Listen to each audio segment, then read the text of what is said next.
Shannon, welcome. It's good to see you. Hi, it's good to see you too, Walter. Couldn't thank you enough for your article. It was such a welcome addition to the journal. Oh, thank you. Thank you. It felt good to write it.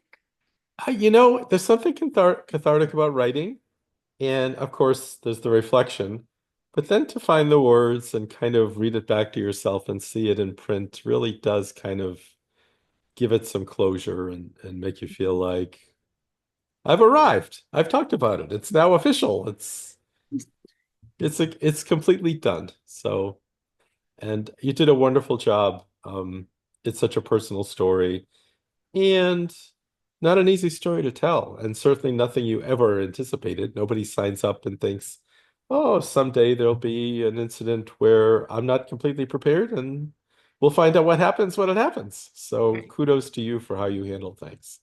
Thank you. It's Uh, it's taken me a long time, I will say. Lots of therapy, lots of writing sessions, lots of family and friends bonding to be able to be in this position where I can, talk about it and write I about it. I can only imagine it. It's such a traumatic thing. And you lead from your heart. So having that play out in front of you just had to be beyond words.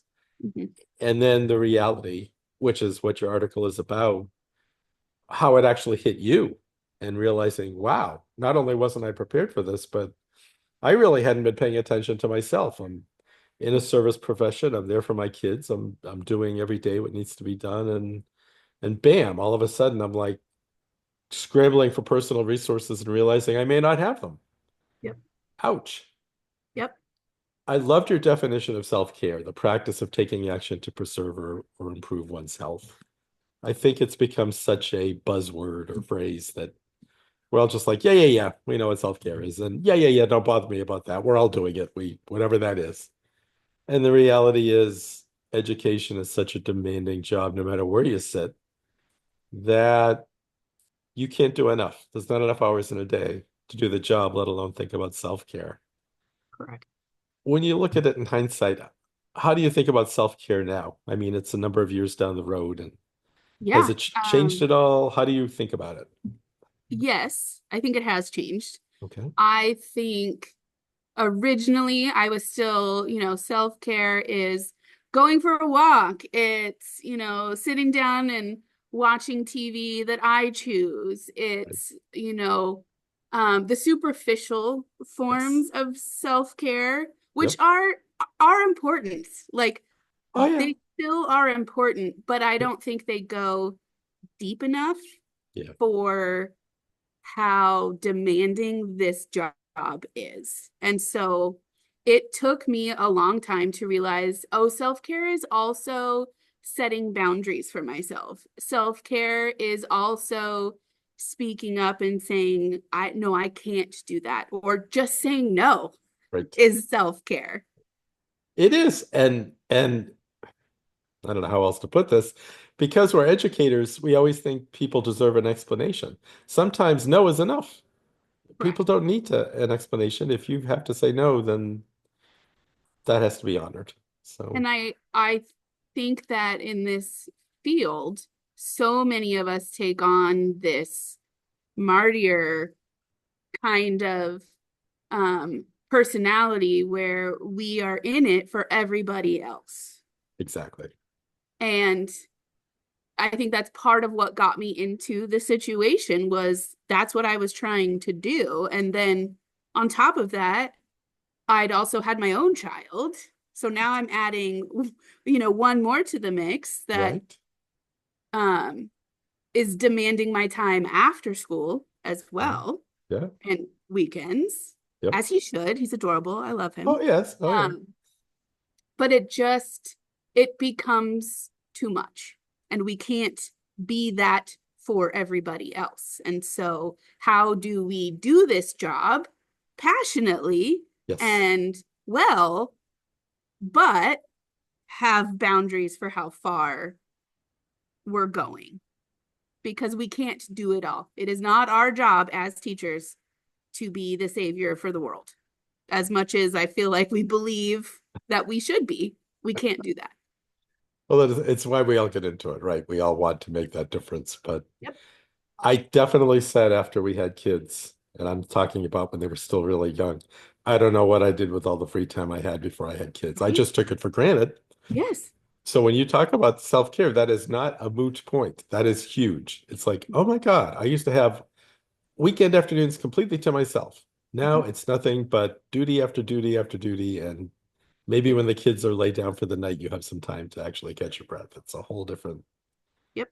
So the things they don't prepare you for that they just Yes. assume, then you Hmm. figure it out. But Hmm. so there's this scope creep in education that, and it's only increased over time, where what teacher meant 20 years ago and 10 years ago, it just continues to take on more responsibilities Hmm. and more non-instructional roles. Yep. And I don't even know, obviously, it's a question of compensation, but I don't even know if that's really the question when you're getting into self-care, because they can't pay you enough when it comes to your own health, your Hmm. state of mind, and your the luxury of being able to step back and say, well, this is how I'm doing. It's like the incident you wrote about happened in April. We all know April's crunch time in a classroom. You're Yep. coming down the home stretch, you're running full tilt. There's not a lot of time there to sit there and say, how am I feeling about things right now? And Right. what else could I be doing?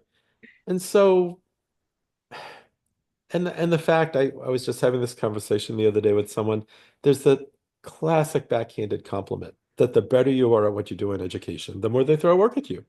It's like, Hmm. oh, you're the best at that whole grade level. Here's more. Hmm. Any perspective on how to gauge all that? How over time you've been able to sense the overload button or where you hit that tipping point where you learn to say no. I think part of it came with age and having the confidence enough to set boundaries. Yeah. I think, and then also on the other hand, is all of the therapy that I had Yes. after the incident Yeah. and being able to identify the triggers in myself, being able to identify when I'm reaching that boiling point Yeah. and being able to put a stop to it before it everything overflows. Um, so I mean, I'm interested to see if I hadn't had all the therapy, but I was still at this point in my life, Yeah. would I be able to identify those triggers? I'm not sure that I would. I'm not sure that I would. I think, arguing with my therapist back and forth, um, is another reason why I can say, nope, I can't do that. Like I can feel it in my soul now when Right. it's too much for me. Also, always, I learned over time through my own growing up Yep. that I started to pay attention to physiological responses. Yeah. Certainly, there's the thought patterns and the emotional responses, Yep. but when you start to realize you have a physical reaction to Mhm. a trigger, that can be a great way, if you're not mindfully in the moment, to say, "Whoa, what's that? Why am I Yep. feeling this?" So, Yeah. Or noticing, for me, it's noticing headaches. When I start to get, really stressed, I'm noticing that I'm getting, those migraines back to back to back. yeah. I'm noticing how I will clench. I'm a clencher. Hmm. My dentist says that us teachers tend to be clenchers. I bet. Um, but I've noticed that my body, I'm clenching often. Um, and being able to catch that and Yeah. stop myself and take a moment. I don't Yes. have to go 100% all the time. It's okay if I need to take 5 minutes to go walk the track. Yes. That's okay. We need that too. Um, but you've also got to be able to fight against the clock because the clock of a teacher is constantly going and Yeah. there is a finite amount of time that we have in a day, in a week, in a school year. And I will never forget my first year as a coach. I had a coach Yes. who was like, Shannon, we have glass balls and we have plastic balls. Right. And when we are juggling them, sometimes we need to decide, what can I drop? And I've got to decide what is plastic and what is glass. I love that. I do too. And it's stuck with me, for the last 3 years. And it's a way that I've been able to tell myself, okay, it's important, yes, but it's plastic. If I have to let something go, that's what I have to let go. And it's okay to speak up, because here's all the other glass balls that I'm doing. And those are great euphemisms, because if you're telling yourself it's plastic, I'm going to let it drop, it's easier than to say Yeah. it's an actual human consideration that has Yes. ramifications that leave you Yes. feeling frozen. So that's fantastic. There are services in schools. Mhm. So we've all been aware of like employee assistance programs, and we know they're there. And Mhm. for most of us, it is when we hit a crisis, when we Yes. finally get help. Um, it can be so hit and miss, because by the time you hit that crisis stage, you're It's just too late. grasping. Yeah, you're grasping for anything. Mhm. You're not walking around making choices. You're somebody help me. Mhm. And did you find immediately afterwards, when you were getting help, did you just happen to find the right professionals right away? I know for myself as a trauma survivor, it took time, and it's almost like shopping to find the right people to talk to that actually give you what you need and Yeah. are a good fit. What was that experience like for you? So, yeah, I'd had no therapy before that. Yeah. So that was all immediately new to me. Um, because it had happened at school. It was an L&I claim. And so there were certain therapists and psychologists that our district worked with for L&I. And I lucked out. The first therapist that I had was the one that stuck. Wow.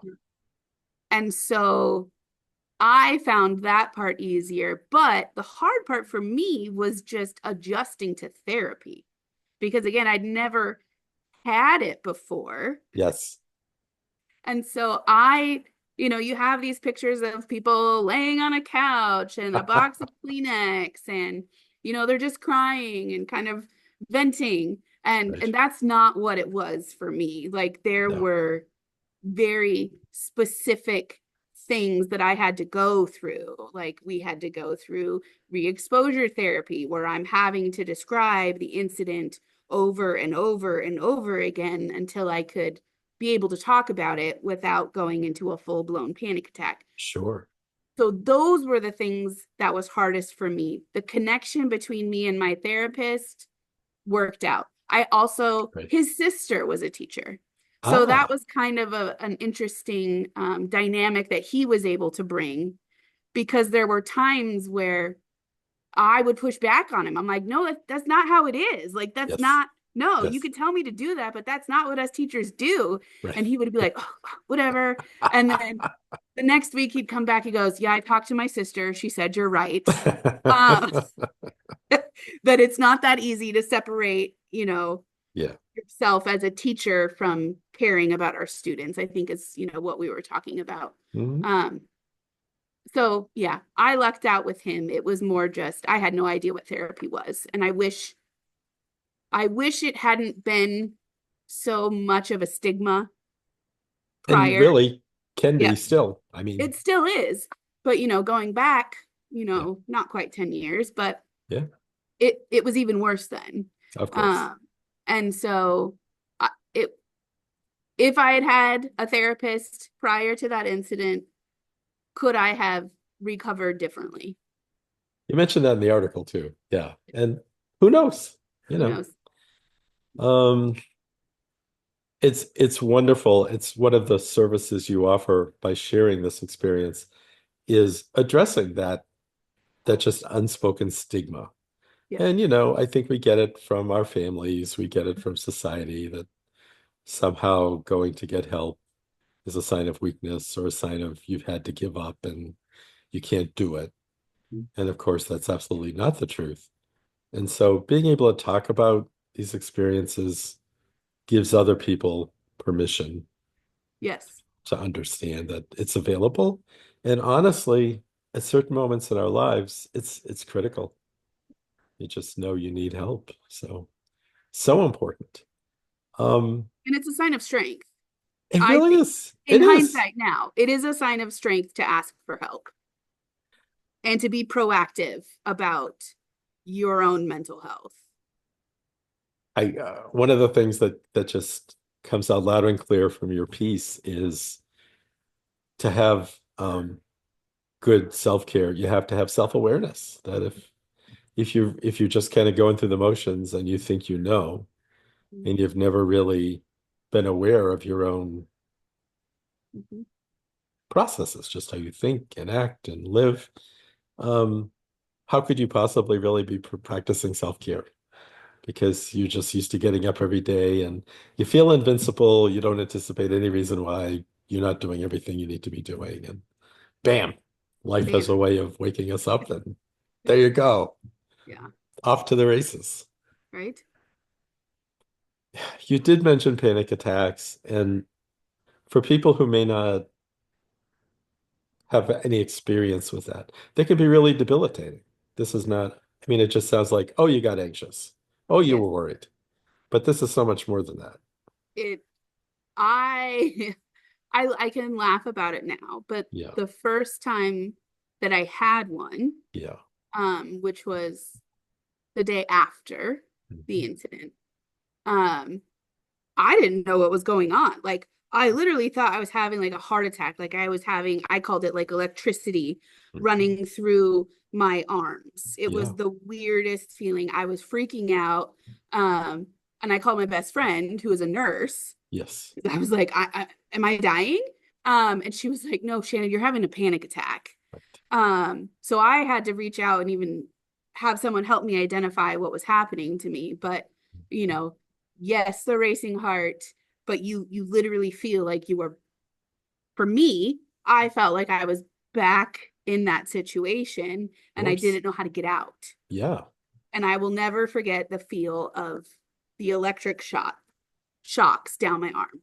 Like that was for me um the craziest part. And then, at the time my son was 7 months old. Uh, Um, so with me freaking out, I'm yeah. sure I wasn't quiet.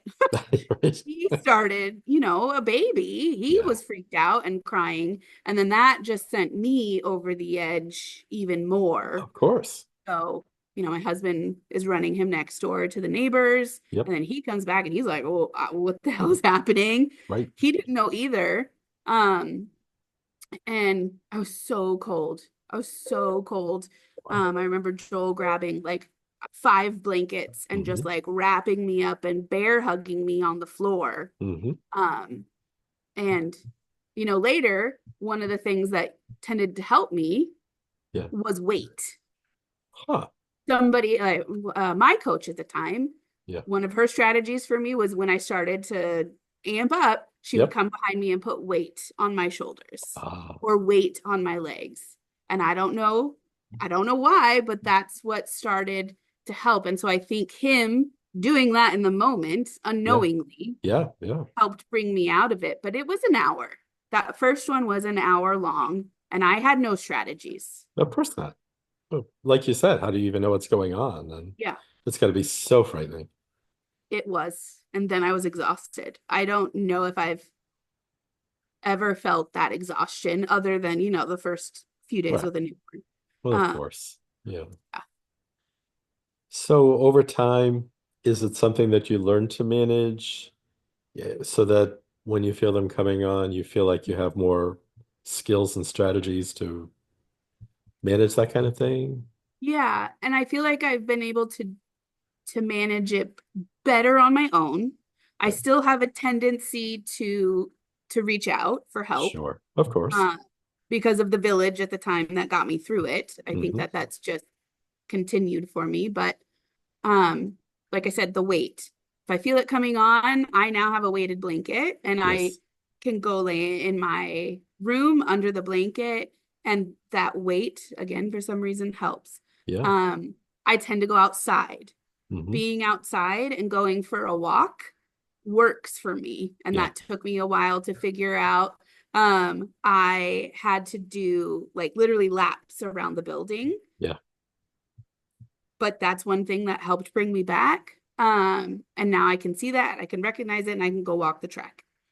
Um, I'm constantly like, oh, okay, I'm here, feeling Right. myself. Right. What am Yes. I smelling? What am I Yes. hearing?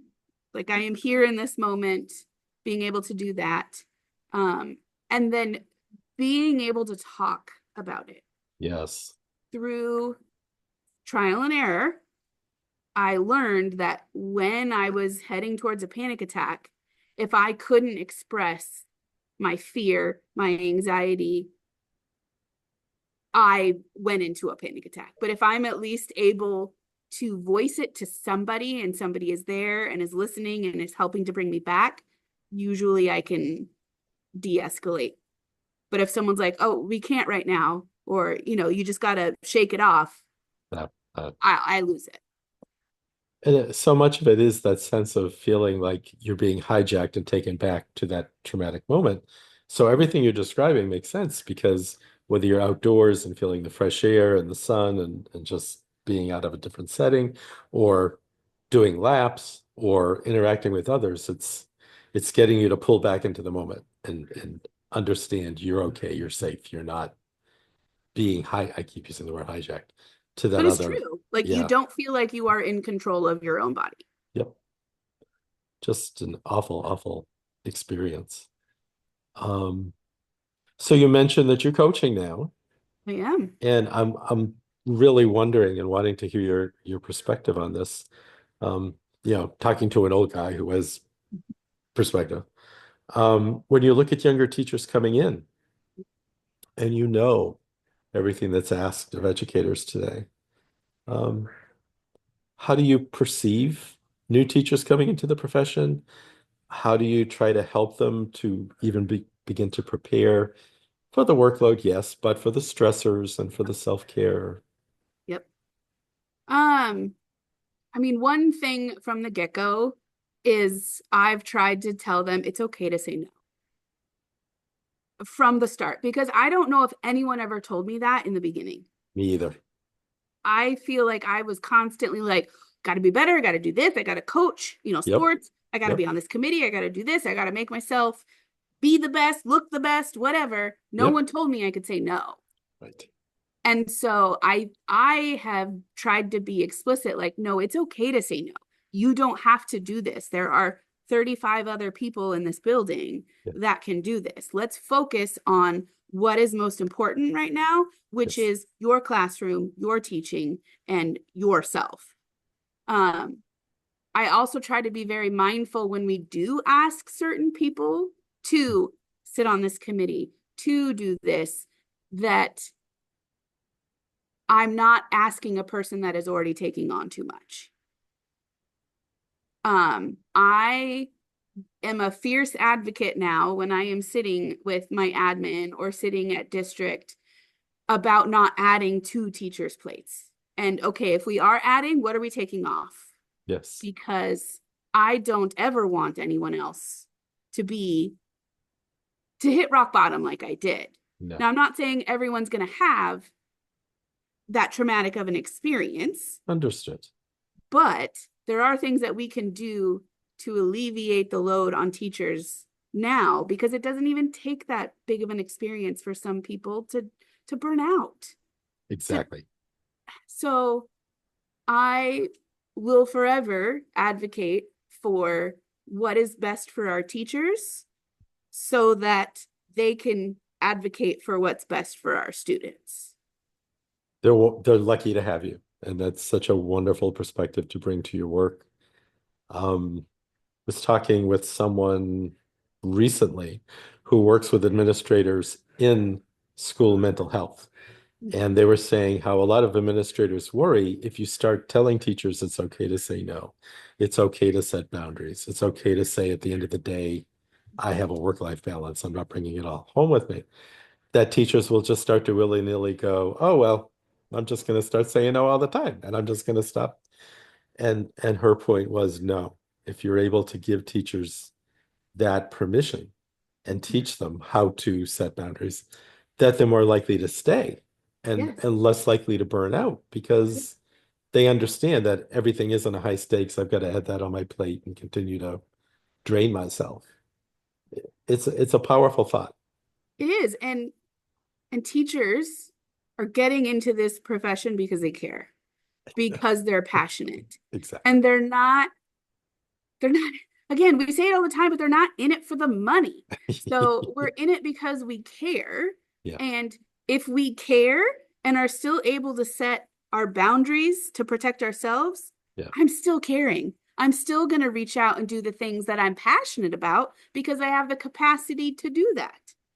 But if I am constantly saying yes to everything, I'm not doing all those things well. I can't be as passionate about them all. I can't. It's just being human. Yeah. Yeah. So how can we, as leaders in the building, be mindful about sharing the load? Exactly. That's the question. Mm-hmm.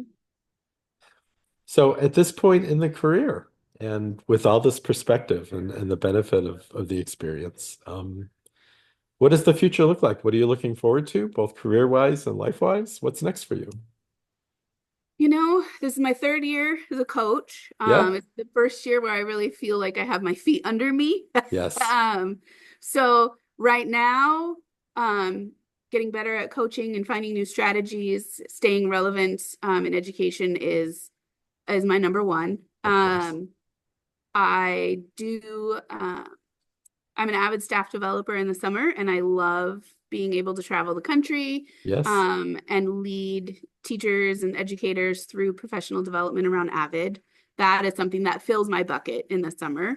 Wonderful. So keeping that up. After that, I don't know. Like, I don't, as I mentioned to you earlier, admin is not in No. my wheelhouse. I would much rather deal in the positives in the building than have to focus on the outside negatives. Yes.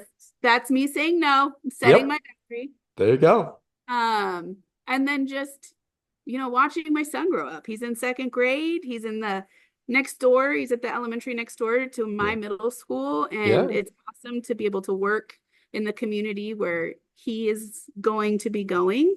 Yes. I don't know if I want to be here when he gets to middle school. So that is my big wondering. I gotta decide. I don't know if I want that for him. But yeah, at this point, just enjoying where I'm at, even Yes. though this is not where I thought I would be. I thought I would be a lifelong classroom teacher. Um, Hey, but it's a journey. it is a Yeah. journey. Yeah. Yeah. Well, you're so authentic, and I can't thank you enough both for writing the article, but also for being on today to share more. And looking forward to seeing where the journey takes you next. I think it's exciting, and who knows? Who knows? You never know. There you go. All right, Shannon, thank you so much. You're very welcome.